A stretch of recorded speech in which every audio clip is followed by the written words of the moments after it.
Bueno, estamos con Diego Giacomini. ¡Qué ¿Cómo luquete! Muy bien, bienvenido. ¿Todo bien? Sí, todo bien. ¿Ustedes? Bien. Vos que lo conocés o que lo conociste, cuando lo ves insultar de la manera que insulta, ¿cuánto hay de personalidad o cuánto hay de estrategia? ¿Cuánto hay de enfermedad y cuánto hay de pensamiento ahí? Se mezcla todo. A mí me preocupa mucho más, por ejemplo, que él diga cosas que son mentiras, que son inconsistencias, se las cree él mismo. Nadie es un rey que en la corte nadie le dice, che, pará, quedás mal parado. Estás diciendo pelotudeces inconsistentes que nadie te las va a creer. El ejemplo es el de los perros el otro día. Dijo que los perros se portaban como se portaban porque los afectó negativamente la pandemia. Nota, los perros la pasaron bárbaro en la pandemia. ¿Por qué? Porque los que no podían salir eran los seres humanos. Los que mandaban a vacunar son los seres humanos y a los que no dejaban trabajar a los seres humanos. Es más, una de las pocas cosas que estaba permitida era ir a pasear a los perros a la plaza, que tenía mucho más tiempo para pasear. Segundo, después dijo no, porque el problema es que después de la pandemia, los perros... Perdieron el hábito de manada. El comportamiento, el hábito de manada. Los animales domésticos, y el perro es el rey de los animales domésticos, no tienen comportamiento de manada. Solo algunos animales salvajes tienen comportamiento de manada. Entonces, ¿qué te quiero decir? Está mintiéndose a él mismo, mintiéndole a todo el mundo, escondiendo las razones de por qué se comportan como se comportan, que no son relevantes. Yo las sé, pero no son relevantes. ¿Por qué no pueden estar juntos? Sí, obvio. ¿Por qué le tuvo que armar caniles separados a cada uno de los perros? El origen me lo guardo, es muy anterior. Pero, a la pandemia. Sí, obvio. Pero bueno, lo que quiero decir es que cuando alguien que hace política económica y dirige la política inventa mentiras inconsistentes, se las cree y nadie del séquito que lo rodea es capaz de decirle, pará, no pase vergüenza con estas políticas, diciendo esto, diciendo lo de más allá, porque te dejan mal parado y esto trae consecuencias.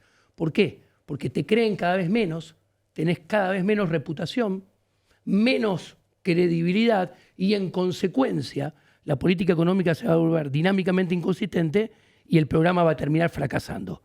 Esta es la parte importante a la que quiero llegar a partir de tu pregunta y mi explicación. Vos decís que la credibilidad tiene que ver con la credibilidad del propio programa, la credibilidad personal del presidente.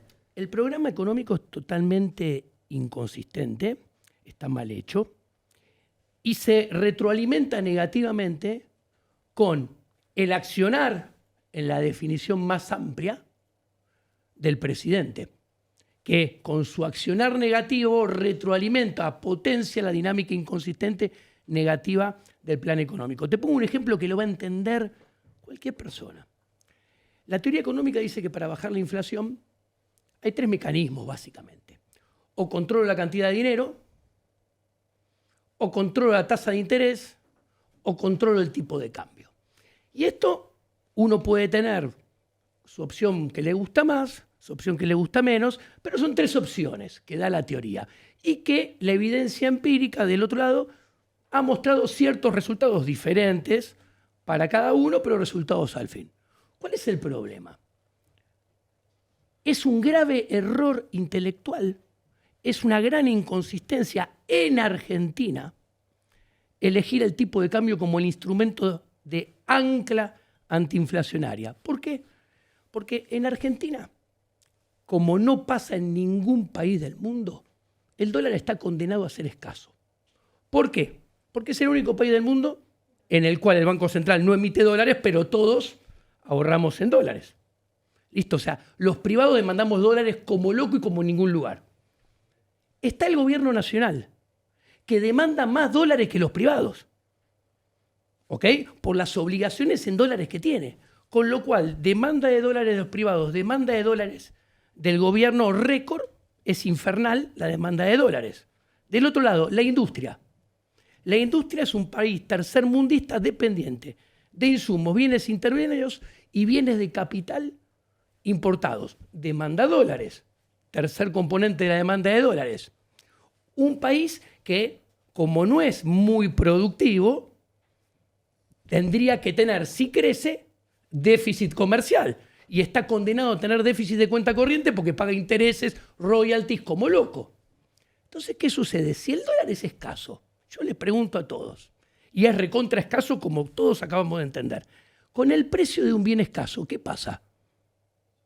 Sube. Acaban de decir detrás de cámara. El precio del bien escaso sube y el dólar es un bien muy escaso. Entonces, el precio del dólar en Argentina, si es muy escaso, está condenado a subir. Entonces no puede ser ancla. Diego, déjame hacerte una repregunta. ¿Se entendió? Sí. Sí, es muy claro. A ver, básicamente, es un esquema económico que consume dólares todo el tiempo, que consume todo el tiempo los dólares que necesita para otras cosas. Entonces, esa inconsistencia, tarde o temprano, termina en un problema serio. Lo hemos visto 100.000 veces. Ahora, puede ocurrir que en algún momento el gobierno suelte el dólar, ponerle después de las elecciones. Que el gobierno diga, bueno, el dólar en lugar de 1.200, por distintas razones puede ubicarlo en 1.500, 1.600. Espera. Habitualmente, nosotros tenemos el problema de que eso genera un pass-through, un traslado a precios que es demoledor para un gobierno. Pero en estas condiciones puede pasar que vos generes una bruta recesión, más aún que más fuerte que la actual, y que además cualquier intento de movimiento de precios hacia arriba los frenes con importación de bienes de China.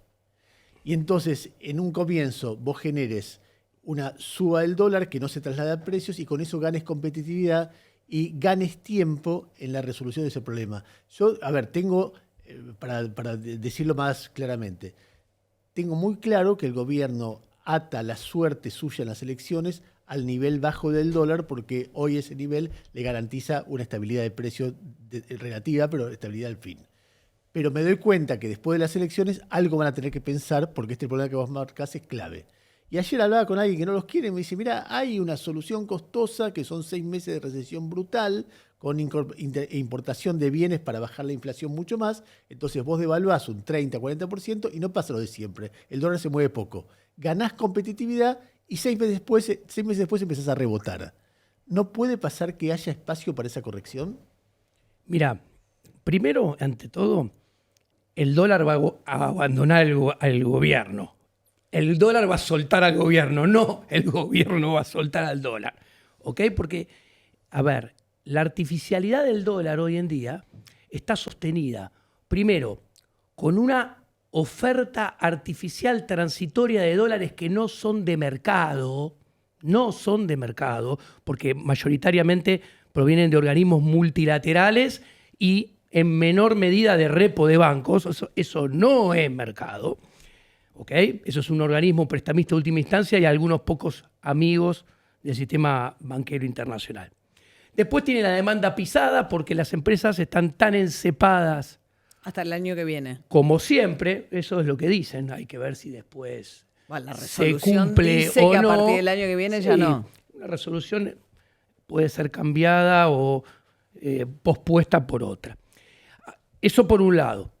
Por el otro, vos acá tenés todos los indicadores económicos, estructurales, balanza comercial, que es el proveedor genuino de dólares.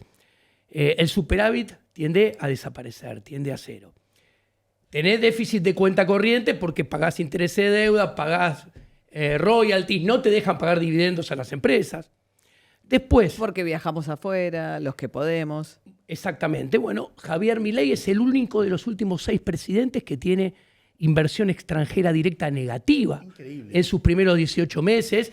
A ver, hasta los 12 meses tenía la misma que Alberto Fernández, tenía un cuarto de la de Macri y en promedio entre 8 y 10 veces menos que Cristina. Se desploma y tiene inversión extranjera directa negativa. ¿Ok? Macri tenía 4 veces más. Al mismo tiempo, cuando vos mirás, Macri tenía inversión de portfolio. ¿Esto qué quiere decir? La gente de afuera traía dólares para comprar equity de empresas argentinas. No estoy diciendo si es bueno o malo, un dato nada más. O sea, le creían un poquito por un ratito, aunque sea. Milei tiene 0 de entrada de dólares. Pero ¿por qué dice el gobierno, Diego, que Daza y Caputo dijeron que el déficit de cuenta corriente en dólares no es relevante, entre otras cosas porque no es lo suficientemente grande con relación al PBI, pero porque Se compran bienes de capital. se compran bienes de capital, por lo tanto es por inversión? Bueno, te cuento, están mintiendo. Están mintiendo. Primero porque todavía seguimos teniendo superávit comercial. O sea, el 600 millones de dólares. O sea, sí, el déficit de cuenta corriente no es por el déficit de la balanza comercial, porque hay, aunque sea muy chiquitito, superávit de comercial. Punto número 1. Además dijeron que era porque entraba inversión. Eso, por eso te pregunto. Además de bienes, y la inversión extranjera directa es negativa. Y cuando yo miro la inversión en términos del PBI, la que hacen los extranjeros, que es negativa, más lo que hacen los argentinos, Javier Milei vuelve a ser el presidente Con menos inversión. con la menor inversión en términos del PBI de los últimos 6 presidentes. Tiene 13.8% del PBI solamente de inversión bruta. Vos necesitas como mínimo 17 y 18 para amortizar el capital existente. O sea, para que no se caiga la capacidad de producción. O sea, no te entran dólares casi por balanza comercial. Tenés déficit de cuenta corriente. Por la cuenta capital y financiera tenés inversión extranjera directa negativa. Dicho al paso, no tenés inversión de portfolio. ¿Qué es lo único que tiene Milei? O sea, lo poquito que por un tiempito capaz podríamos decir que Macri tuvo bueno, Milei no tiene nada. Tiene líneas de crédito y préstamos. O sea, todo eso deficitario está sostenido por financiamiento de afuera. De hecho, redondeando, los 13.000 millones de dólares que entran del FMI vienen a contrarrestar el déficit de balance cambiario que tuviste los 3 meses antes y vienen a financiar los déficits de balance cambiario que vas a tener mayo, junio, julio, agosto, septiembre, hasta las elecciones, para bancar este tipo de cambio artificialmente pisado por todas estas razones, porque lo pisas por oferta, lo pisas por demanda. ¿Por qué haría eso el Fondo Monetario? Porque el Fondo Monetario, al igual que con Macri, hizo una alianza política. Con Macri se afilió al PRO. Con Milei se afilia a la Libertad Avanza. Y hacen un acuerdo político antigorila. O sea, hagamos lo que haya que hacer para tratar que al peronismo, ahora que son elecciones de medio término, no le vaya bien, porque si le llega a ir bien, y para que al peronismo no le vaya bien, vos tenés que tener cierta estabilidad de tipo de cambio y bajar la inflación, porque si no vas a estar frito, porque si no te va bien a vos, le va bien al peronismo, y si le va bien al peronismo, vuelve en el 2027. Es un acuerdo político, lo vengo diciendo hace meses, antigorila. Quiero volver a plantear... Gorila, perdón, no, gorila. O antiperonista. Quiero volver a lo anterior. Sí. ¿Tiene chances el gobierno de reformular este plan? Planteando, bueno,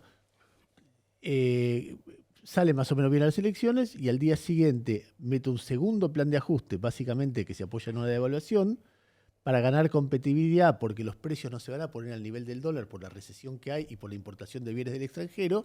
Y de esa manera... ¿Pero hay recesión? Bueno, empieza a haber una recesión, pero si vos metés una devaluación muy fuerte, probablemente generes eso, porque, ¿entendés? Entonces, hay una, entonces vos generás eso, los pronósticos, lo que empieza a ver, porque el estudio de Ferreres, en mayo ya es una caída respecto de abril, o sea, vuelve a aparecer eso. Los pronósticos que hacen en el mismo texto dicen, lo que veo es que por los salarios pinchados y otras, la importación de bienes y la poca competitividad de la economía argentina, vienen meses bastante más áridos que los anteriores.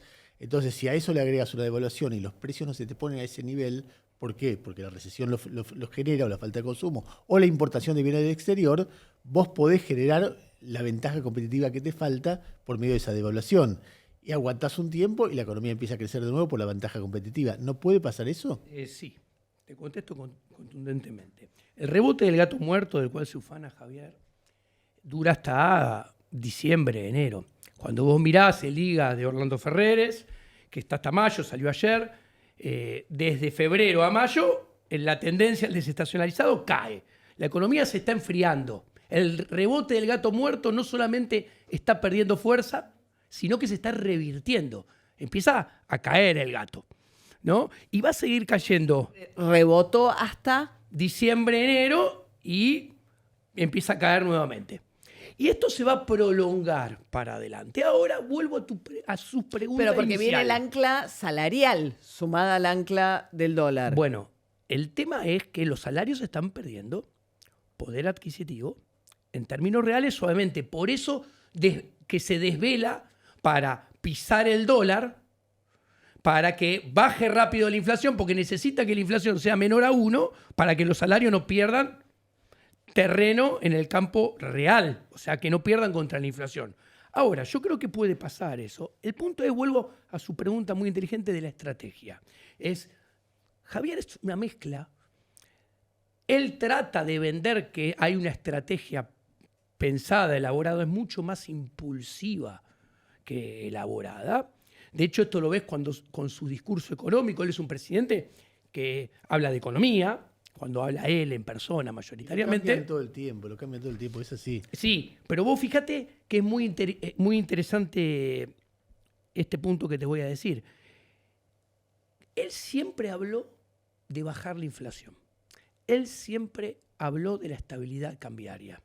Él siempre habló del rebote económico.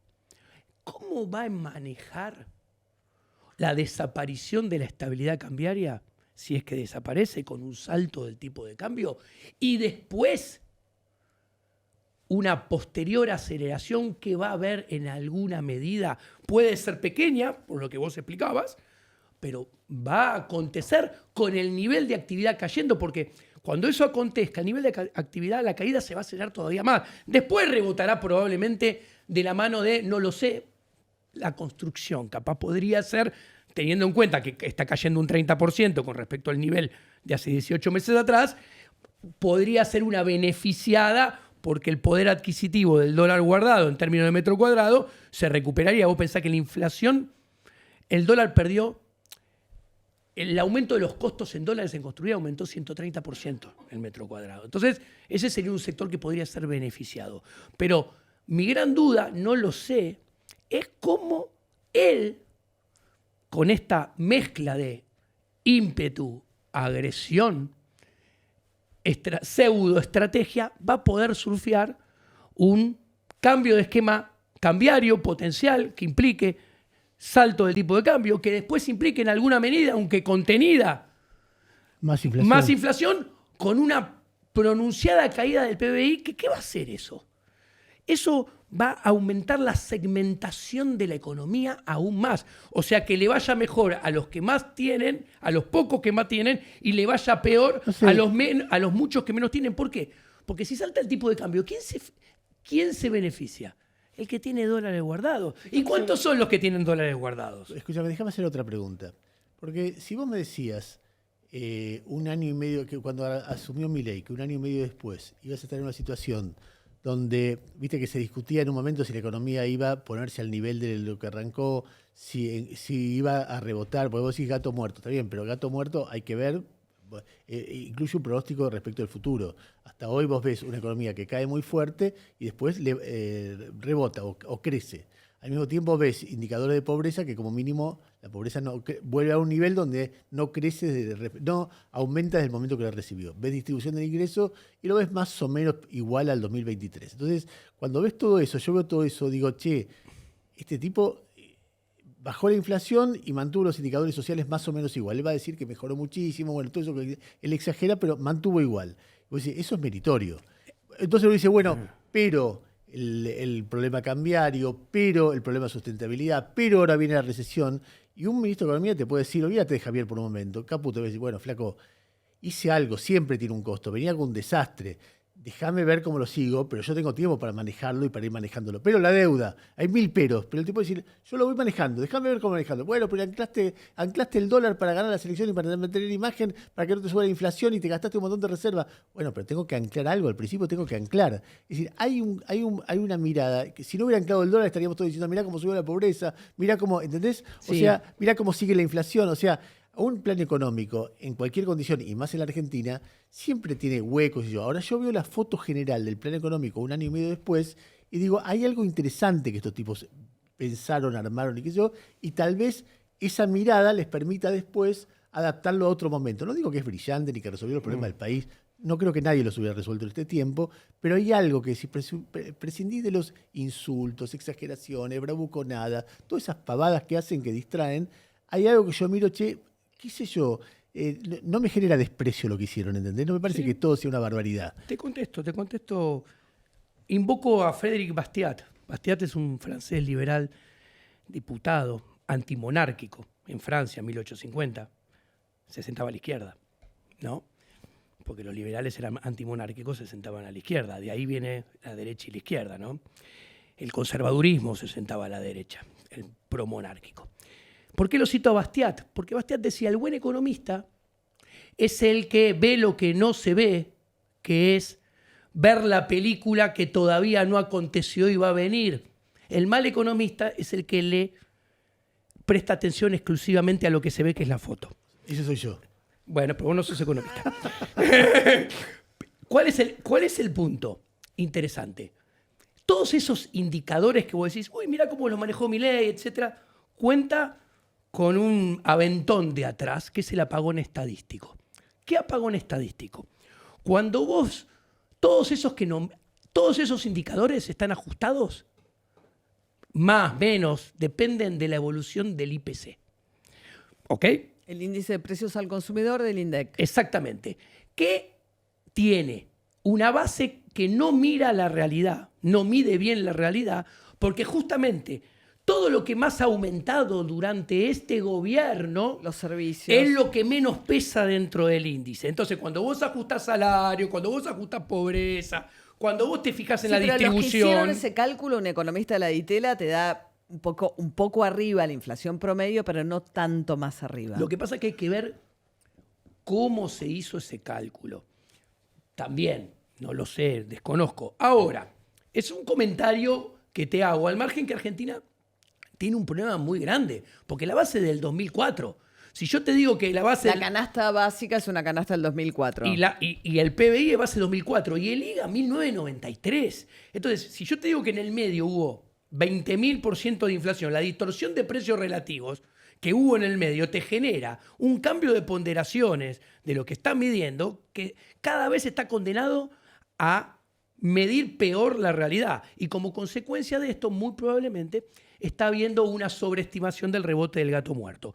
Pero, volviendo a Bastiat, lo que no se ve y la película que está por venir es lo más importante, porque cuando uno hace política económica, miremos el caso de Argentina y la deuda. Argentina es una oda a lo que decía Bastiat. Si te fuiste en el momento indicado y justo, pasaste a ser Dios y le dejaste un problemón a todos los que vienen atrás. Bastiat decía algo muy importante con lo que me preguntaban adelante. Bastiat tiene una frase, pero que hay que leer el libro, que es, donde entra el comercio, no entran las balas. ¿Qué quiere decir esto? Que el liberalismo, la acción humana, que tanto defiende von Mises, von Hayek, Rothbard, Jesús Huerta de Soto, necesita paz, necesita armonía. ¿Por qué? Porque vos necesitas un clima armónico, porque con un clima, cuanto más armónico sea, hay más contratos de importación, más contratos de exportación, más contratos de producción, más contratos de comercio, más contratos de trabajo, mayor crecimiento, mayor nivel de vida. Por el contrario, cuando vos incitás y construís desde la violencia, poniendo la construcción política en bases a antinomias violentas, ¿no? Vos generás todo lo contrario y lo condenás a la economía a tener menos contratos. Pero vos que lo conociste a Milei, ¿a qué edad tenían ustedes? Yo lo conozco en el 2005, él es del 70, yo soy del 71, 33 y 34 años teníamos. Ok. ¿Esto ya estaba? Sí, lo que pasa es que, viste que dicen que uno cuando pasa el tiempo, no todos, pero se le va concentrando los peores rasgos de la personalidad y el poder y la plata fácil del poder potencia lo peor del ser humano. Entonces, ahí tenés un combo que te conduce a esto. Ahora, esta violencia, pero esto lo entiende un tonto. A ver, mirá la inconsistencia de Milei. Él mismo decía, el problema es la educación pública estatal obligatoria que te adoctrina. Corre el arco muy a la izquierda. ¿Okay? Con lo cual son todos zurdos. Y hay que cambiar esto. Hay que mostrarles que están equivocados. Hay que enseñarles. Si vos, al que querés enseñarle, empezás diciéndole, vos sos mucho más feo que yo, vos sos un inmoral hijo de puta, vos sos un ladrón, y todo negativo, ¿te va a escuchar o no te va a escuchar? Te va a mandar al demonio, no vas a enseñarle nada. ¿Ok? Entonces, primera inconsistencia. Segunda inconsistencia, que él te dice, no, porque a los zurdos hay que darle la batalla en su campo. Ellos son violentos, entonces, si vos no sos violento, te llevan puestos. Entonces tenés que ser más violento que ellos para llevártelos vos puestos. ¿Cuál es el problema? Siguiendo dentro del esquema liberal. Que la izquierda, para mí, no son nada de lo que ellos dicen. Yo creo que tienen un andamiaje intelectual equivocado que los conduce a elaborar políticas económicas equivocadas que entonces llevan a malos resultados. ¿Qué sucede? Si las políticas que te llevan a malos resultados se ejercen desde la violencia, el resultado va a ser igual de malo, casi muy parecido, va a ser malo, con violencia, sin violencia, y es más, como son malos, tienen que utilizar la violencia para imponerlo. Ahora, si vos te arrogás que vos tenés el andamiaje intelectual correcto, que te va a llevar a la prosperidad, tenés que hacer todo lo opuesto. Tenés que seducir al rival para convencerlo. Y no lo vas a convencer imponiéndolo por la violencia. Les voy a contar una anécdota muy interesante. Yo estuve en una mesa como esta, donde yo eras vos, yo era Milei, y vos eras Carlos Saúl Menem. Uh-huh. Con esta distancia estábamos separados, menos. Y Menem le dijo, si vos querés ser presidente, vas a ser presidente. Y no te puedo dar ninguna recomendación. Una sola. Lo agarró, lo miró a los ojos, estaba yo ahí, no estaba vos, lo escuché. Y le dijo, la única recomendación, que es la única importante que te puedo dar, al rival político se le sonríe, se lo seduce, nunca se lo agrede. Porque si lo agredís, te va a ir mal. Si lo seducís, te puede ir muy bien. Es lo único consejo que te puedo dar. Mira qué bárbaro. Y él era un seductor.